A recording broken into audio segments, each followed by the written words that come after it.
Bluff City Media presents the Two Buck Sports Show.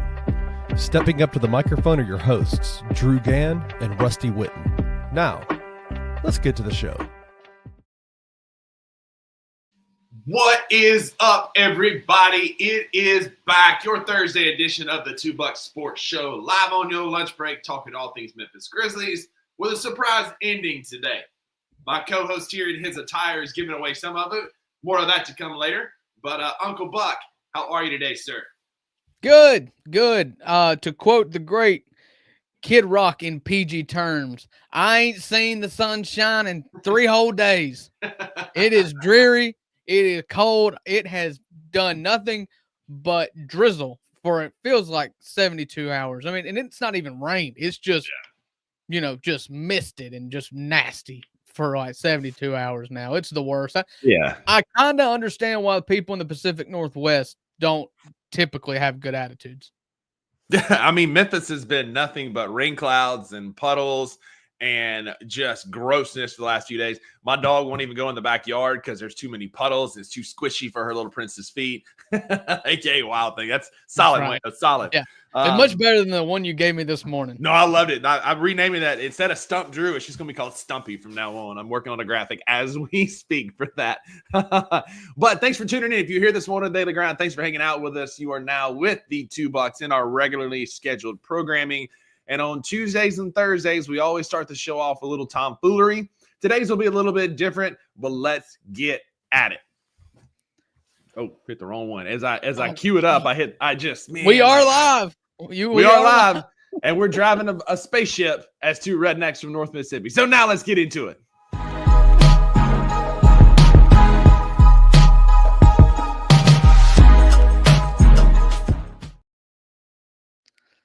Nothing happened, and I was like, oh. Wrong button. Yeah. So on Thursdays, we do what we call real versus counterfeit because we're $2 and we're all obsessed with the dollar around here, the almighty dollar. And one thing when I hand out multiple $100 bills at the store, like I typically do, is I get that marker out and determine whether it's real or counterfeit. And most of the time, if I'm carrying around a stack of $100 bills, they are counterfeit. Yeah. So Rusty's going to give us a topic. We're going to say, or a take rather, and I'm just going to say whether that's real or that's counterfeit. And I believe this is going to be NBA related. It is. So typically, again, we normally do some tomfoolery, but we felt like this would be a good day to kind of reset, regroup at the All-Star break and kind of see where we're at. Y'all saw the show's title, the picture, the Grizzlies are huddled up. Well, me and Uncle Buck are going to huddle up and tell you what we think is real and counterfeit from the first 54 games of the seasons for your Memphis Grizzlies. So if y'all agree, disagree, throw us a real or counterfeit in the comments. Let us know what you think about each of these takes as we tell y'all our thoughts. So first up, I think kind of the obvious overarching, to cue up what we talked about earlier, dark cloud over Memphis. Is this real or counterfeit, Drew? That Ja Morant has lost that killer edge that he used to have. One of our coworkers became famous one time for saying that he doesn't have that look in his eye, that killer look in his eye. And I don't know that I want to go that far because in the last game that we saw him, he did seem to have that streak in him, that mean streak. However, I know Kenny posed the question on Sane's show yesterday. It's like, does he need the adversity? Does he need to be a heel, to be fighting against someone to unlock that 12? I think everybody does this, but Ja Morant and 12 are two different people. It's kind of like Dr. Jekyll and Mr. Hyde. Like, absolutely. 12 is Mr. Hyde. He's the crazy one. He's the one that you want on your team when it matters the most. And we just hadn't seen much of 12 lately. Yeah. And I don't necessarily think it's because he's lost it. I don't think you lose that. But I do think that he thrives in being an underdog, to be not believed in. And I also think that it's more attributed to probably being, not trusting his body, not feeling like he's getting the calls. And it's just kind of a regular season that is only about getting to the postseason is, I think, ultimately the goal here is to get to the postseason. I think that's a flawed hope. I think that you have to learn to win, and you do that in the regular season in crunch time situations against good teams. And so I think it's more preservation and it's more injury management and trying not to break a leg than it is he's lost that fire in his eyes. I'm going to agree. I'm going to say it's counterfeit. I won't go as far to say he's lost that fire. I get the points behind like preventing injury and not being that high-flying, dynamic Ja Morant that we saw 2-3 years ago when he was an all-star himself. My issue is what we've seen a lot more of this year with Ja is the complaining Ja, the arms in the air, the jumping in the air, spinning upset with not getting calls, right, and not so much the demon time Ja. 2-3 years ago when Ja was not getting these same calls, he would put his head down and attack harder and force you to make the calls. He pulled a Marshawn Lynch and ran through a mouth. You know what I'm saying? And like that's what he would do to go get those calls. Now what we're seeing and again. And now what we're seeing is Josh spends a lot more time gesticulating, there's your big word for the day, towards the referees about not getting calls and frustrated and flailing. And so I miss the old demon time Ja, 12 as you called him. That's who we call, right? You call 12, not Ja Morant. We're seeing a lot more Ja Morant this year. Again, I think the point about injury, preservation is valid.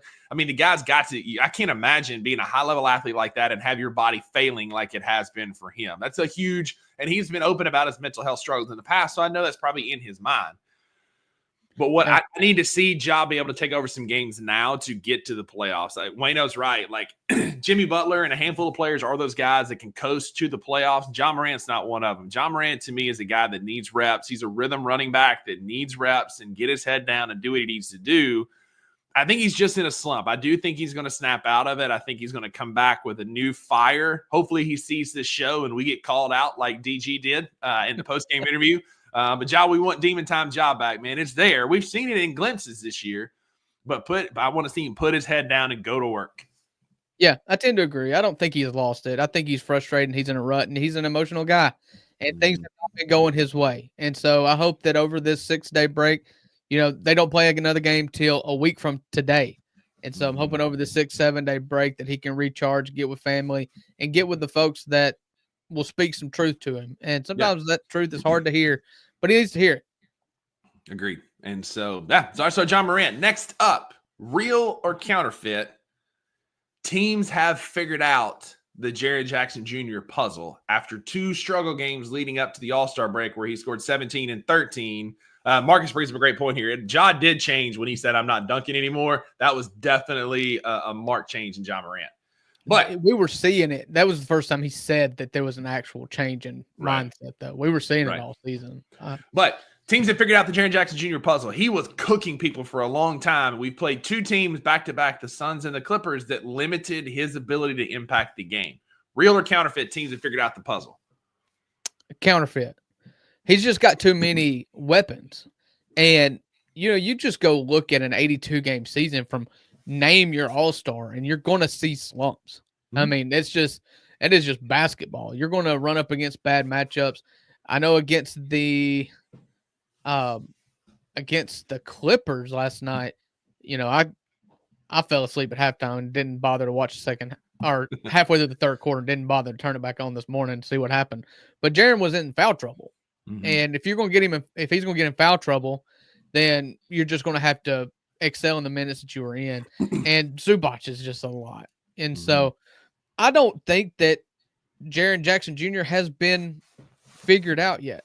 I don't know that if you did anything other than double him and force the ball out of his hands, that you could really stop him any other way, because he's one of the best isolation offensive players in the NBA, and he's 7 foot tall, and what you see is when the 3 is coupled with that, when he's shooting the 3 well, then, I mean, it's lights out. I mean, he is as unstoppable as they get. Yeah. Marcus, great point here. Tripp has figured out how to get out of double teams. I'm going to hedge a little bit. I'm going to say there's some truth here. I think it's real that teams are figuring out how to defend him, but it's not going to change the back half of the season because of the points that you made. He is a true unicorn in the way that he is 7 foot forever and can dribble in space, knock down threes, be that kick out, be a dribble drive guy. He just has so much in his bag that, yeah, teams have figured out how to clog him in the lane. All he's going to do is then go make – I mean, we've both seen him shoot 7 threes in a quarter, right? Like, he has so many ways that he can hurt you that even if they figure out one, Jaren is too smart, crafty, and athletic to be slowed down. Marcus makes a great point. His post passing is getting better. If Edey can catch the ball, we need to get Edey on the jugs machine. But Jaren's game is too complex and deep for teams that are figuring out ways to slow him down to stop him. Yeah, that's the next evolution in Jaren's game, is being able to make the correct pass out of that double team. He's not, because of how amazing John Moran is, he has not been getting double teamed very much until this year. Mm-hmm. And so him being able to find the right guy out of that double team and to sense the second guy coming, to know even before he gets there where that ball needs to go, is the next evolution of his game. And if he can pass himself out of that, then, I mean, he's unstoppable. Of course, it won't even matter if John Morant is going to be the 12. Yeah. Yeah. And hang with me in this comparison. It's a reach a bit because they're totally different players. But you remember how Mark used to be such a good passer, and it was like having a second point guard in the high post. But we would get so frustrated at his lack of aggressiveness on offense. Jaren is going to be the inverse of that, right? He's very aggressive. He's very athletic. He's got a deep bag on offense, and will go get you 30 points. But if he can figure out how to pass like Marc Gasol used to do in the low and high posts, it'll be what we always thought Mark could have been, right? Like that major offensive weapon, like a joker, like somebody who's another point guard, but a bucket as well. I get that. I would akin Mark's mindset, though, the frustrating aspect of Marc Gasol, to this season's John Morant, though, because Ja has been, when he's been out there, he's really tried to impact the game, other people's game through other people, is what I'm trying to say, rather than do it himself. And that was our biggest gripe with Mark, is that it's like, hey, you just go out there and be alpha. You go take the most shot attempts. You go shoot the most threes. You go do everything that you want to do, and we'll clean up around the edges. Mm-hmm. Yeah, agreed. That's not what Ja's done this year either. No, that's it. And so Mark would be so frustrating because he was so passive and pass first, whereas Jaren has that killer instinct. We've seen him. He is. I think he's like second or third in the NBA in shots taken and shots made in the fourth quarter this year. Like, he can take over a game. I know he's top 5 in both those categories. He can take over a game in a heartbeat. And so if he can develop that pass and distributor mindset and aspect of his game, like, good God, like, yeah, maybe he's not going to get you double-doubles or rebounds, but if he can average, if he comes back after the All-Star break and averages 25, say 6 rebounds like he has been, and he starts getting 4 or 5 assists a night, I mean, you're second team flirting with first team All-NBA. Absolutely. So, all right, next up, we've talked about 2 of the big 3. You know we got to bring Desmond Bane in here. Real versus counterfeit. Desmond Bane is the best rebounder on this basketball team. So let me set this up. Santi has been killing on rebounds, but his last 6 games, Desmond has had 6 rebounds last night, 8 rebounds against Phoenix, 9 against OKC, 9 against Milwaukee, 12 against Houston.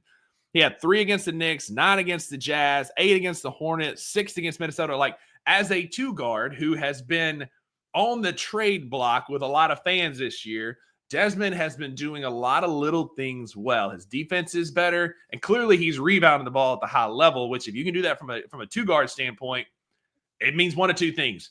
Your post players aren't rebounding well enough, or Desmond Bane is just playing good basketball, being at the right place at the right time.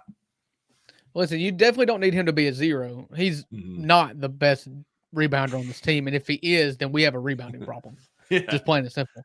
Because what I hope is that eventually you get to a lineup that includes Vince Williams in the starting lineup. And if that's the case, I will listen to an argument that Vince Williams is the best, that he is the best rebounder on this team. But I don't want to see a lineup in which Desmond Bane is the best rebounder on this team. I couldn't agree more. I want him to be good, but if he's the best, we got problems. Yeah, Marcus is right. Edey is confirmed our best rebounder when he can actually catch the ball. Santi Aldama has glimpses where he is a phenomenal rebounder. JD, same thing. JD will go get you that Joey Dorsey stat line for you Memphis Tiger fans. We'll have 0 points and 14 rebounds for you. But Desmond Bane is currently averaging 18 points, 5.8 rebounds, and 5.5 assists per game. He's having a better back half of the front part of the season.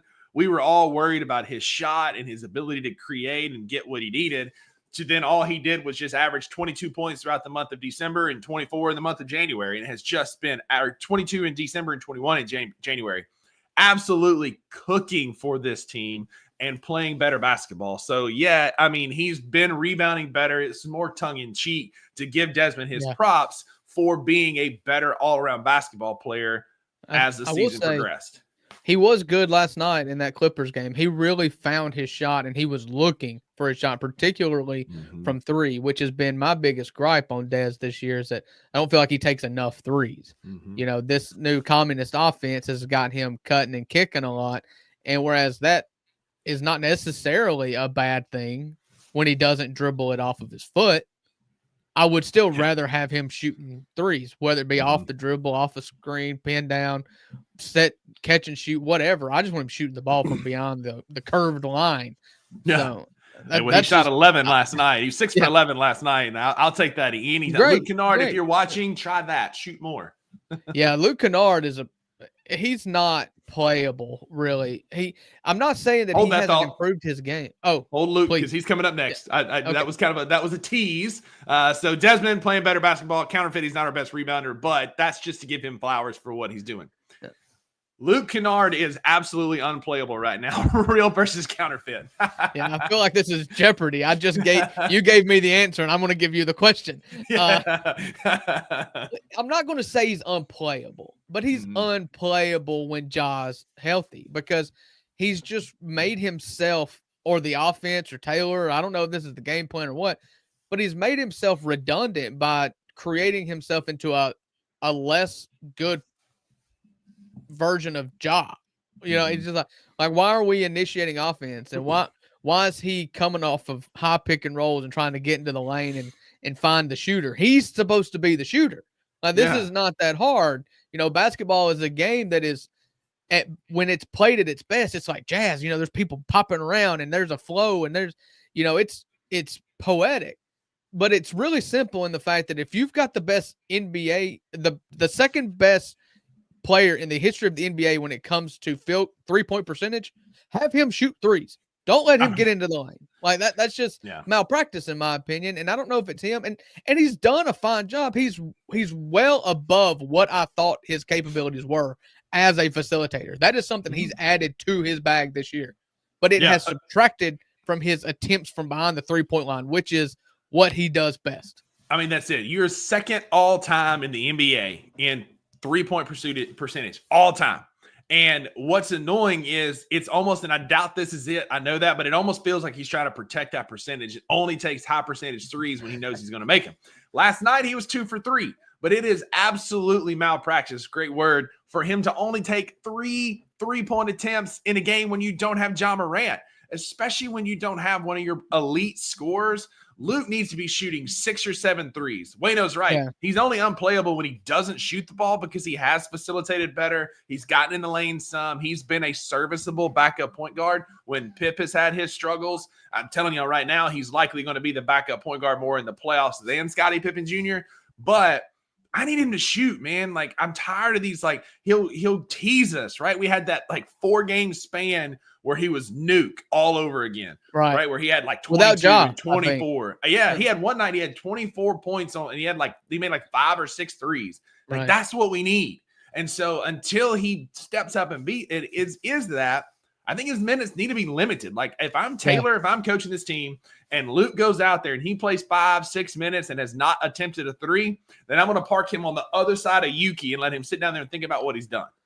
Well, it's kind of like, you know, last night he played 31 minutes and he had a 3-point attempt per 10 minutes of game time. He took 3-point attempts. That's what I'm saying. In last night's game against the Clippers. That's just unacceptable. And like I said, Luke is a smart basketball player. Like, he knows what he does well. I mean, you got to know that he's aware of the fact that his lethal trait is his 3-point shooting. So I don't know why he's not doing it unless it's in the game plan, or maybe he feels like he doesn't want to force it. He doesn't want to force feed himself, and I get that. But at some point especially when you're a bench player coming in and you've got that weapon, you've got to look out for yourself. And when he's looking for his own shot, that's when he's the best anyways. And think about this, like the Oklahoma City game would be a great example.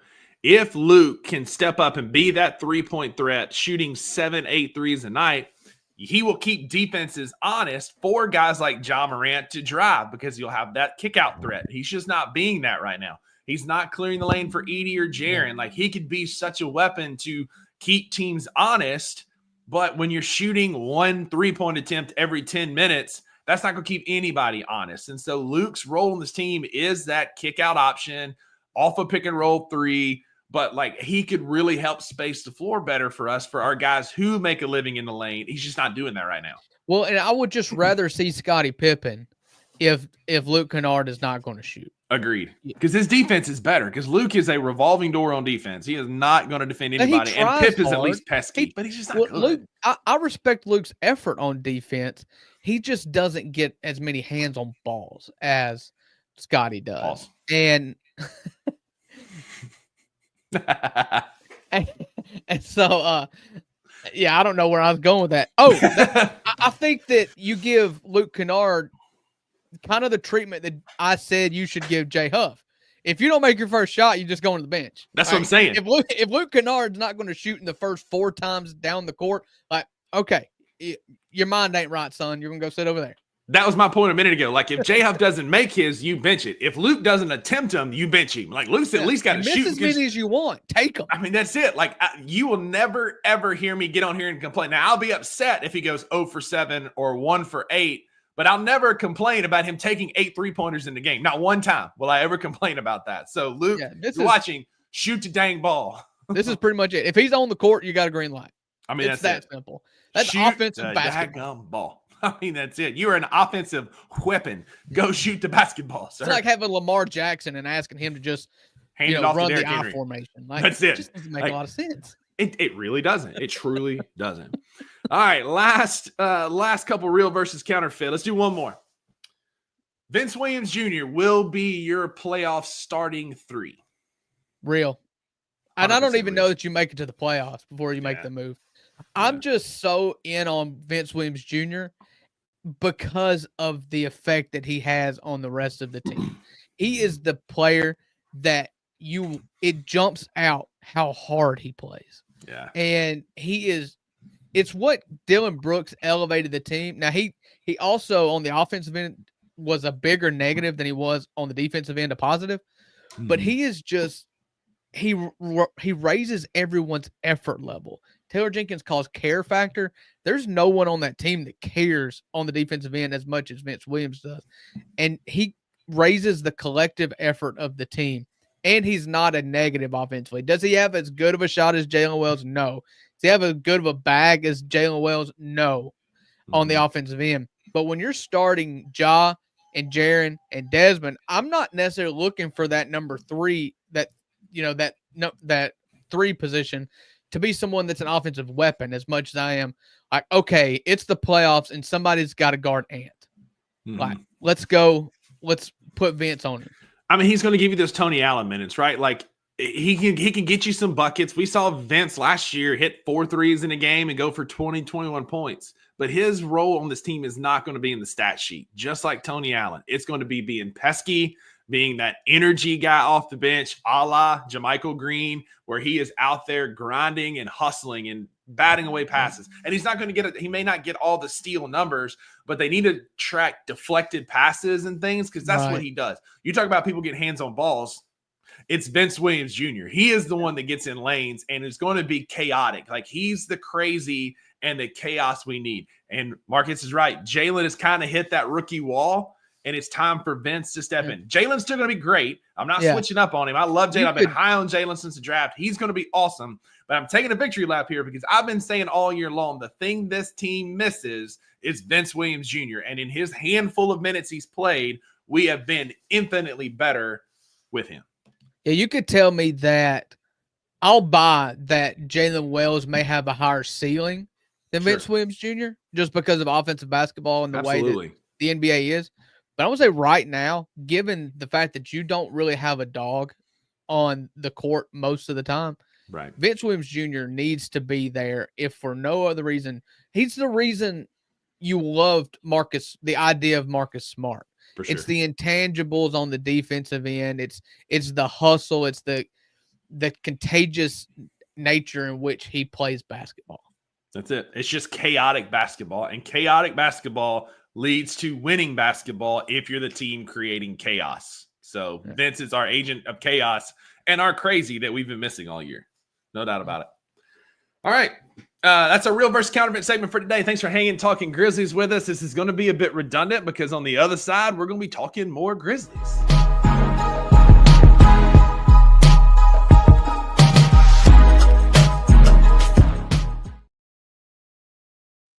But Uncle Buck had a great idea. We wanted to talk about building NBA teams. Talk about like leading and how you're going to lead or build your franchise. So Uncle Buck, it's your segment. Tee it up, sir. Yeah, so this is just something that's been in my mind since the trade deadline. You know, we all had high hopes of what the Grizzlies would do at the trade deadline. You know, there was Cam Johnson and Kevin Durant and John Collins Sexton from Utah that we all hoped and dreamed for. And I don't know how much these guys actually fit into what I'm about to talk about, given the level of player. I mean, the guy's not named Kevin Durant. But then it really kind of cemented with me watching that Phoenix game on Tuesday night. And Phoenix mortgaged every bit of their future to go all in by obtaining Kevin Durant, but more importantly, trying to help Kevin Durant put them in a bigger hole in going and getting Bradley Beal. And Bradley Beal has hamstrung that franchise. That team is not good.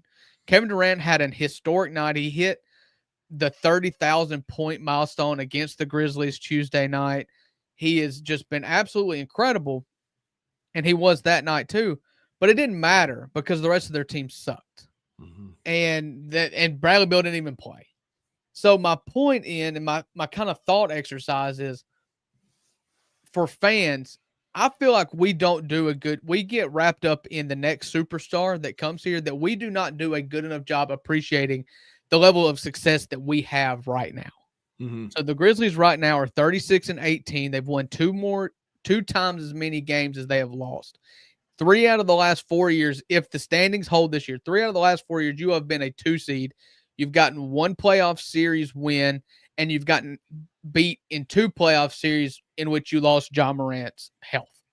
So we sit around like, okay, the next step, what's the next step? Is this team good enough to compete for a championship? And yes, all that is true. We are still as capable of winning a championship as anybody, mainly because we've got the depth, we've got the talent, albeit young, around the edges.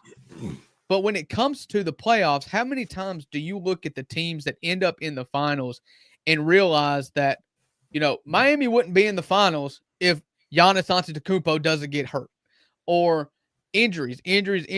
There's teams that make it above better teams all the time because of injuries. Mm-hmm. And so all you want to do is be in the dance, play well enough, and hope for some luck, because we've seen the opposite end of luck here when it comes to John Morant and Steven Adams getting injured in the playoffs. We've seen the opposite end. So you know that it has to work in our favor at some point, or at least it's possible. So what you've got to do as fans is we need to do a better job of appreciating what we've got and the opportunity that's in front of us, rather than hope for the next big thing or a massive consolidation trade to go get, let's just say, Kevin Durant. He was the guy at the trade deadline whose name popped up. He's the guy that's on the Phoenix Suns that I'm talking about right now. If you go make a big trade, you limit your window, and if it doesn't work, you're done. Mm-hmm. You're absolutely done. You look at Phoenix. They're done. They have no title chances this year, and they have no path forward to winning a title in the future. Anytime soon. You look at Minnesota. Now, that was salary cap. They got rid of Cat and doubled down on Ant and Gobert and brought in Julius Randle. They're pathetic. They're in the playoff situation right now. I don't think they're going to get above. They're going to be in the play-in. And then who was the other team I was looking at? Dallas. Lord knows why they made that trade. But Dallas fans, I'm sure, were looking around like, okay, how can we make this team better? Every team wants a splash. Every fan base wants their team to be the top of trade deadline talk here. You just went and got this guy. It made you this much better. So, but they've ruined their future for the foreseeable future. Mm-hmm. And so as Grizzlies fans, you can look around and see, like, okay, they made this move and got worse. They made this move and got worse. You push all your chips in the middle and you drew a 2-4 offsuit, like Mm-hmm. there are so many situations and so many examples of how this has gotten so bad for teams that push all their chips in the middle and forsake all of their young talent and draft picks, when we've got that here. Now, we need to be a little bit patient. This stupid light right in the middle of my good time here. We need to be a little bit patient. We need to let these guys take our lumps, and we need to get into the playoffs healthy and pray for health, because you know that there's a situation, there's an alternate reality out there where this team could have been in the Western Conference Finals if Ja Morant just doesn't get hurt. We're there. And so enjoy it. That's my message. Yeah. Enjoy it as I fix my light. I like it. So Marcus in the comments saying, yeah, we got to stay away from OKC. We are a title contender. I think this team has the legs to get there. And we're going to find out if this minute restriction that we've been operating under this year is going to be helpful for that. Are we going to get to the playoff with less miles on our legs and be able to stay healthy for the first time in the Taylor Jenkins / Ja Morant era in the playoffs? Because if you think about it, Drew, you're absolutely right. In the last 4 years, if it holds, we'll be the 2 seed. The first year, Ja Morant's leg gets blown up and we lose to Golden State, who we had on the freaking ropes. And then you lose Steven Adams. Dylan Brooks tries to kill Gary Payton Jr. and it falls apart. Right. The next year, we go out against the Lakers with Xavier Tillman as our best big player. No offense to X. I love X. X when you need him, baby. We are a Xavier Tillman stand podcast. But he was our best player big to throw at Anthony Davis. And so, like, we have yet to get lucky in the playoffs. And the truth of the matter, like, the teams who make it have 2 things on their side. They have one of the best players in the world. We have that in Ja Morant, or you have a Jason Tatum or a Luka or somebody like that. And the second thing is you're really lucky that you're healthier than the other team, because everybody at that point comes kind of limping in. It's a long season, 82 games, a long year. We have yet to see what this team is capable of.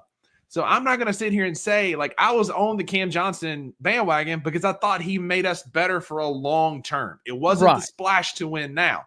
But he wasn't a mortgage your future guy.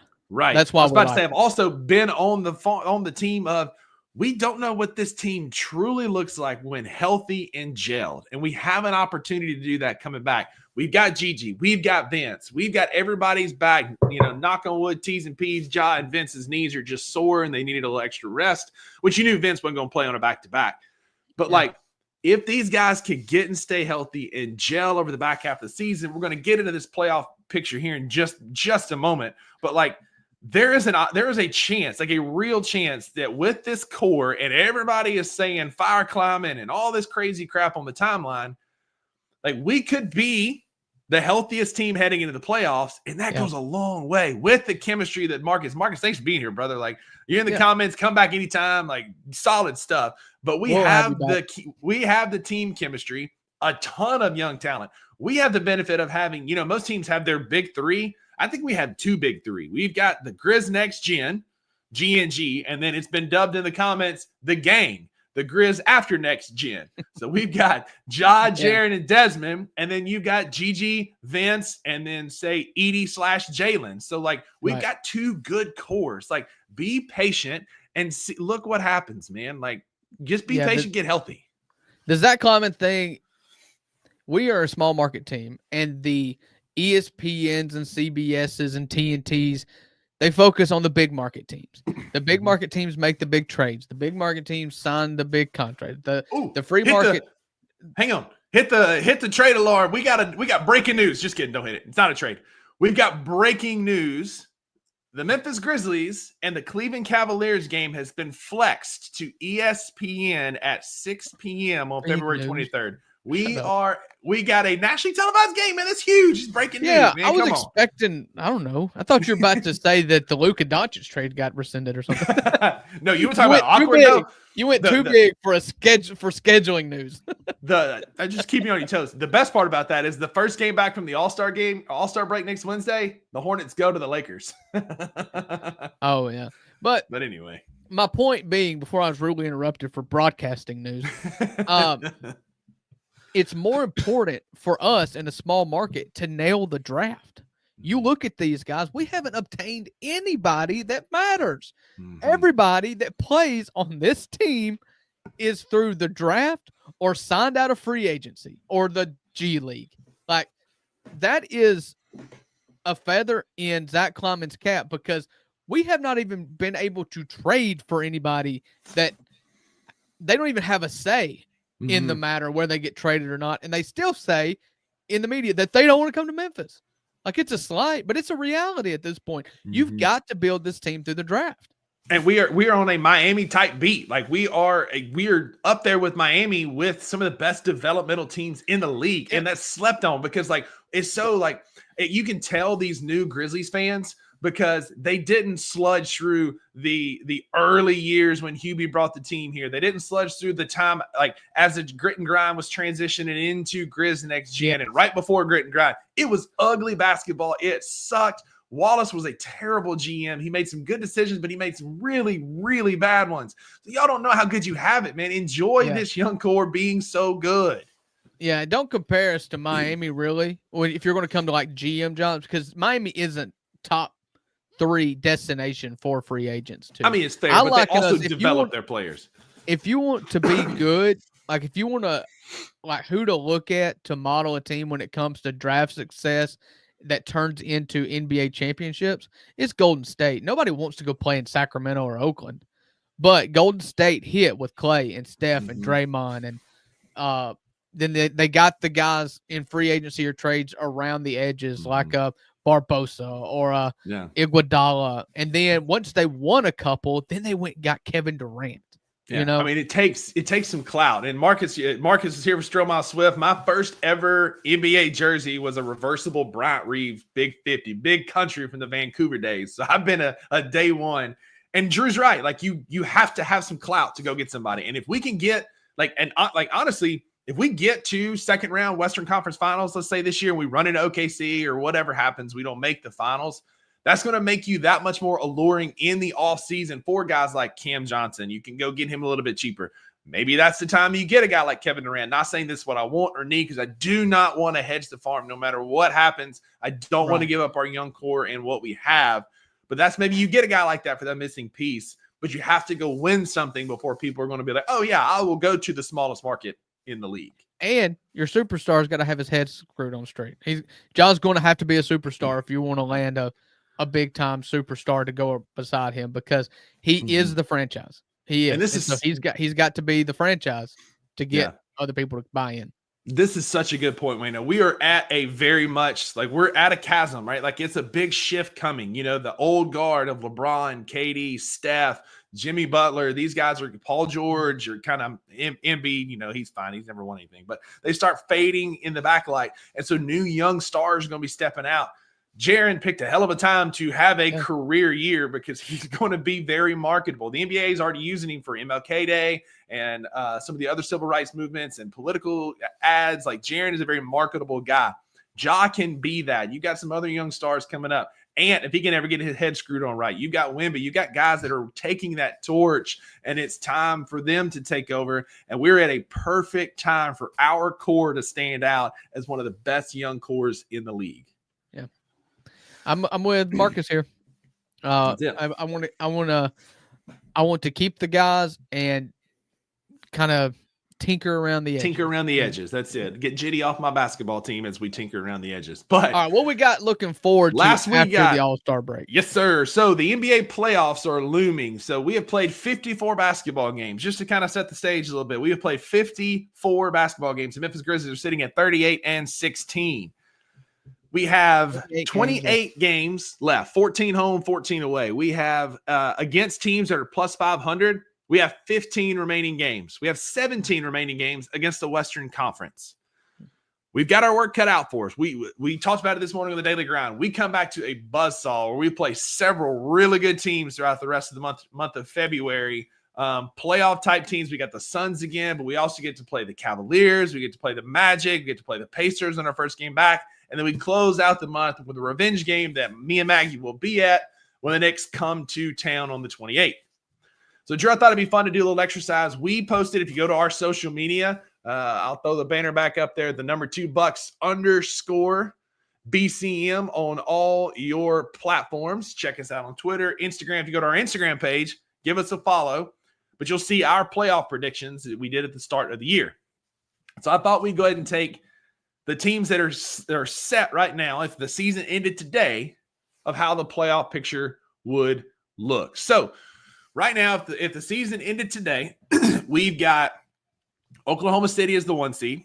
I'll give us a quick rundown. Grizz are 2, Denver is 3, Houston 4, the Lakers 5, Clippers 6, Minnie is 7th, Dallas 8, the Kings 9, and Golden State round out the top 10. The Warriors are the 10 seed right now. So you would have 2 play-in games if this is how it kind of laid out, for the right to play Oklahoma City and the right to play the Grizzlies. And so we'll kind of start there, Drew. The first of the play-in games is a Minnesota-Dallas series in the 7-8 game. Yeah, if we're assuming, like I think it's fair to assume right now that Dallas is not going to have Anthony Davis for a long time. Maybe by that time he's healthy. But I'm just going to say that by that time, if Anthony Davis misses a lot of time, then they're going to be out of the play-in altogether. So I'm going to take Minnesota in that scenario, which would put them up against a matchup with the Grizzlies. Yep.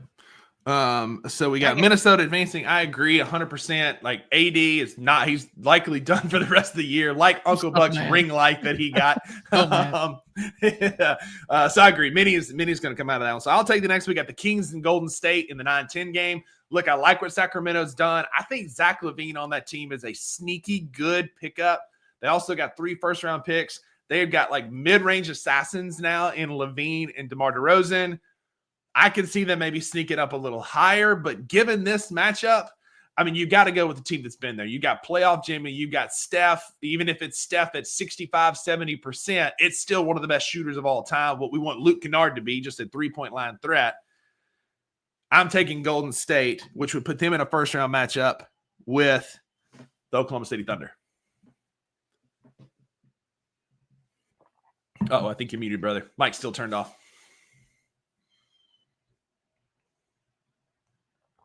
Yeah, I'm in total agreement with you. I said this morning on the Daily Grind that Golden State's not a team I want to truffle with. I respect Jimmy Butler in the playoffs and Steph Curry in the playoffs probably more than I respect any 2 players in the NBA when it comes to playoff time. Yep. And play-in time counts. And so, yeah, I think Golden State ends up the 8 seed, if not higher. And I think that if the season ended today, then Golden State and Minnesota would make it out of the play-in, being the 7 and 8 seed. All right, so we got our top 8 teams set. I'll cue you up first. Oklahoma City, Golden State, first round matchup. That would be some must watch basketball. It'd be a kind of an old guard, new guard. It'd be a good series. Who you got? You know, Oklahoma City has not won a series in the playoffs that wasn't against the Pelicans. Oh, shoot. Who did they beat last year in the playoffs? It was it wasn't the Pelicans. It was the Pelicans. Yeah, it was the Pelicans. Yeah, it was the Pelicans. Yeah. So without Zion, for that matter. Yeah. So this would be their first real test. You know, is Golden State the world beaters they once were? No, but they've got it in them. And so that's a must-see matchup for as must-see as a 1-8 matchup can be. Mm-hmm. So, yeah, I would say probably Oklahoma City, but Golden State would make that a 7-game series. And God help what happens if Steph Curry goes nuclear. I mean, that could be an NBA Finals team. I mean, the Thunder are deep. Like, they've got too many guys playing good basketball right now. The Thunder are deep, but I do think it'll be 7 games. So Uncle Buck's going to OKC, and I'm not going to argue. I'll take Grizz in Minnesota. I mean, I think we've talked about this. Marcus kind of takes it for me here.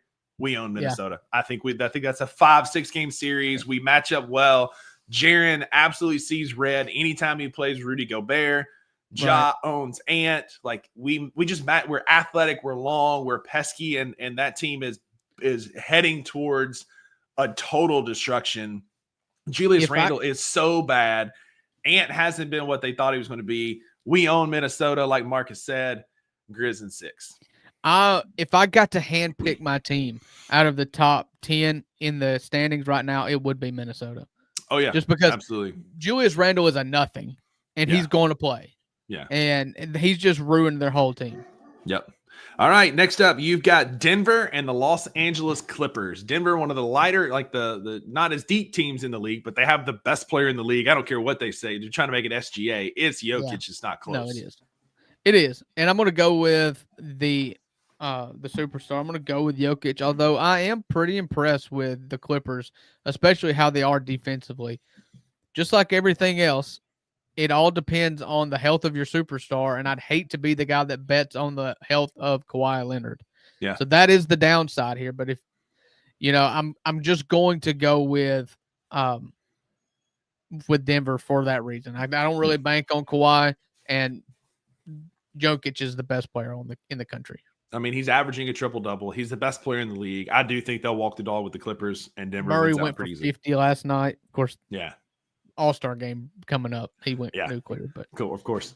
All right, next up, I got the 4-5 matchup. That's the upstart Houston Rockets and the Los Angeles Lakers. Houston is free falling right now. They are struggling, but that's going to be an incredible. You've got young, athletic Amen Thompson, and Reed Shepherd might be back by then because he's going nuclear in the G League. But you've got Steven Adams has been playing good basketball for him. Shingun is an all-star. Like, that team is loaded. And then you get Luka and LeBron and whoever they're going to run out at center, whether that's Koloko or Dre Jemison or whoever they pick up off the waivers. That's a great matchup. I think Houston is close, but I don't think they're ready yet. I think they're still they need some more bumps and bruises. They've hit the teeth of their schedule and they're slowing down. And it's just hard to bet against LeBron, especially when you give him somebody like Luka. The Rockets will obviously win the paint with Steven Adams and Alfred Şengün, one of the best 2-punch combos in the post. But I think Luka and LeBron would be too much. I think it'd be a great series, but I'm going Lakers over the Rockets.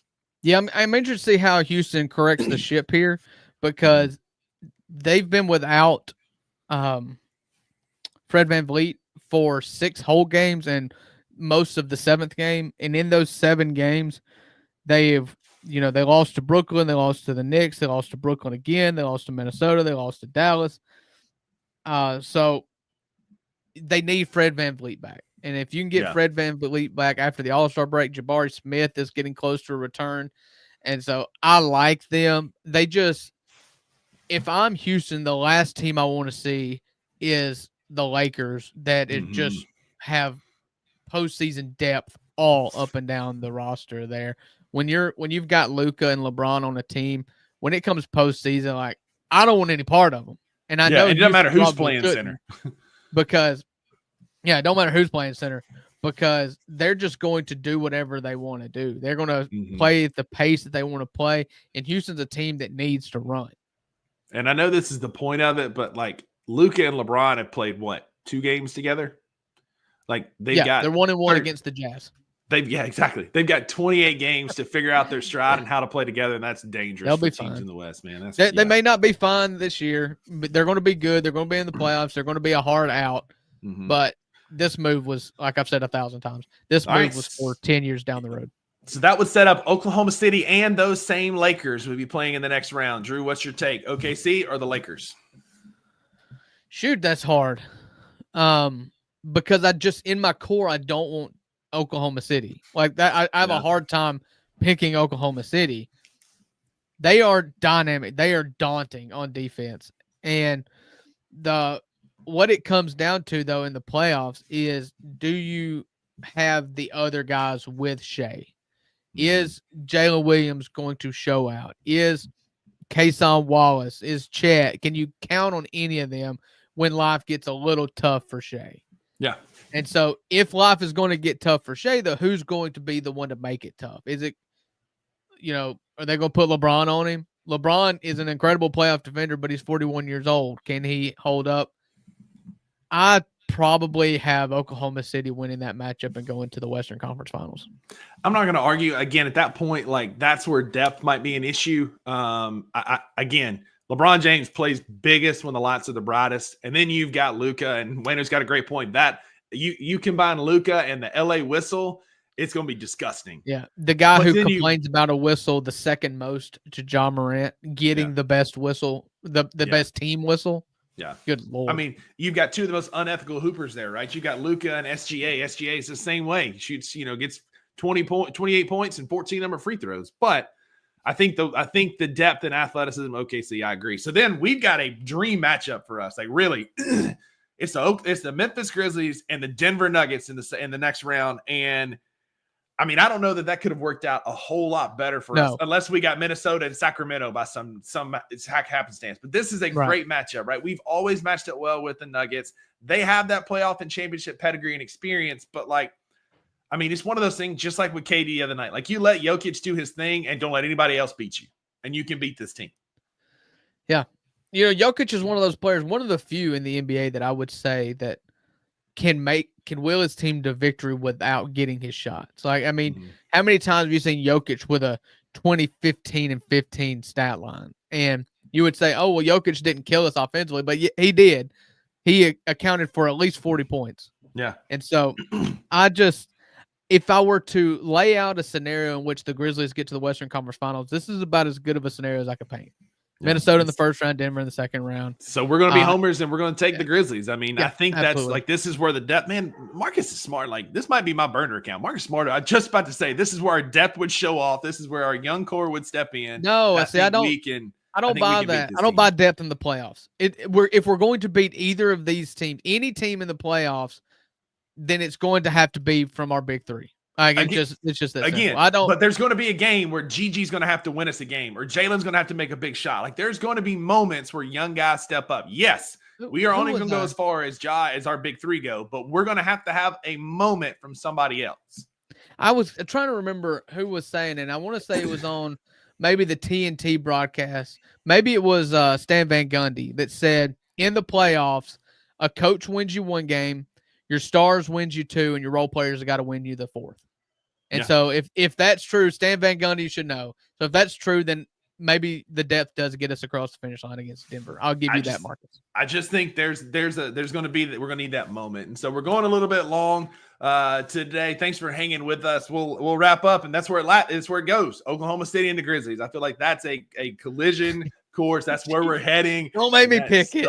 I know, and that's we'll leave it at that. Thanks for joining us this week, because that's hard, man. Don't make me pick it. We just sat in the arena Saturday night and watched the Grizzlies get mollywopped by the Thunder. I mean, just dog walked by the Thunder. So we're gonna leave it at that. Your Western Conference Finals with the Oklahoma City Thunder and the Memphis Grizzlies. Thanks for hanging with us for real for the 55 minutes. Drew, I appreciate you as always, sir. It's always a big time when we chat. I do want to queue up one final segment, guys. We've been here a long time. We'll be quick. I know that, but it'll be quick. Hang with us.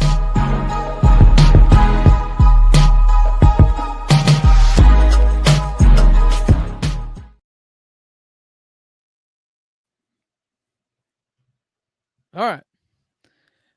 I don't know. Rusty's being quiet. All right. So before we talk, you said you were going to, when we talked this morning, you said you were going to queue this up. This is what I get for listening to you.